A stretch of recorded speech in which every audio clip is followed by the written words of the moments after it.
ఆర్మీదా? Forest department. మరి ఎవరు వస్తున్నారో వాళ్ళకి తెలియాలిగా. ఇప్పుడు ఈ మొత్తం మట్టి రోడ్ ఎంత దూరం?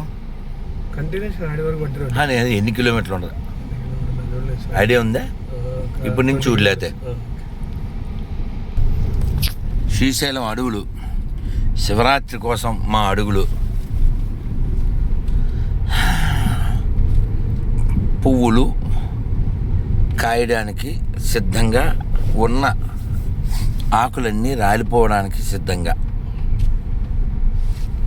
ఇది గేటు, ఫారెస్ట్ వారి గేటు.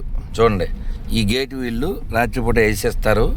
మేము అలా అడిగి దీన్ని తీసుకుని అడవిలో వెళ్ళాం. మీరు అప్పుడు పులి చూసింది అప్పుడే కదా, ఆ టైంలోనే చూశారు. సో శ్రీశైలం అడవులు, ఇదేమో అటవీ శాఖ వారి మట్టి రోడ్డు. కేవలం అన్నదానానికి వెళ్తున్న మనలాంటి వారికి విత్ పర్మిషన్ ఈ రూట్లోనే బియ్యాలు, పప్పులు, వంటవాళ్ళు, కూరగాయలు, నూనెలు, ప్లేట్లు అన్నీ మోసుకుని ఈ రూట్లోనే వెళ్ళి దాదాపు 12 రోజులా ఇప్పుడు అన్నదానం. హైవే పక్కన పెట్టడం వేరు, ఇలాంటి రూట్లో మోసుకెళ్ళి ఏదైతే ఈ శివభక్తులు వస్తారో, శివస్వాములు నడుచుకుంటూ, వాళ్ళకి ఎక్కడ మనం భోజనం పెడితే, ఆహారం పెడితే బాగుంటుందో అక్కడ పెట్టడం.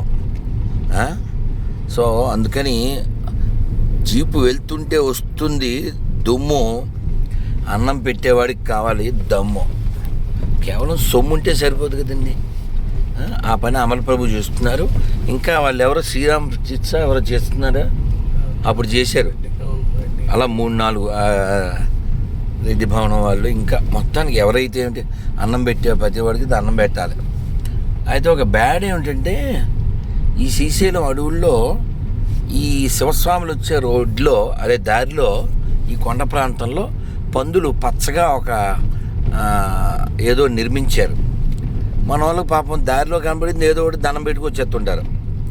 అలాగా అసలు సంబంధం లేని చోట ఆ దరిద్రాన్ని వాళ్ళు, అది వేరు. నువ్వు చెప్పింది నదిలో ఉండేది, ఇది వేరు. ఇది చాలా పెద్దదే. నదిలో ఉండే చిన్నది, దాన్ని మొన్న తీశారు. అది కృష్ణా నదిలో బ్రిడ్జి కింద ఉన్నది తీశారు. నేను చెప్పేది ఈ దారిలో, అడవి దారిలో వస్తుంది. ఏదైనప్పటికీ హిందువులు బాగా తినకపోతే, చెప్పిన మాట వినకపోతే, ఎక్కువ మందిని కనకపోతే భవిష్యత్తు మరో పాకిస్తాను, మరో బంగ్లాదేశ్ అవుతుంది. అదైతే గుర్తుపెట్టుకోండి. అన్ని మతాలు సమానమైన కుక్కల్ని అలాగా వాళ్ళకి విషయం తెలిసి వచ్చేలా కొడితే తప్ప సెట్ కాదు.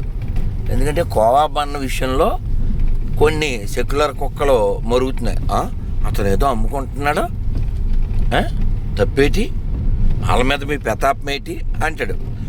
ఒకటి పెట్టాడు పోస్టు, బలి పెట్టాడు. రెసిన్ అని ఆ మధ్య ఆముదంలోంచి విషం తయారు చేశాడు కదా ఒకడు. వాడిని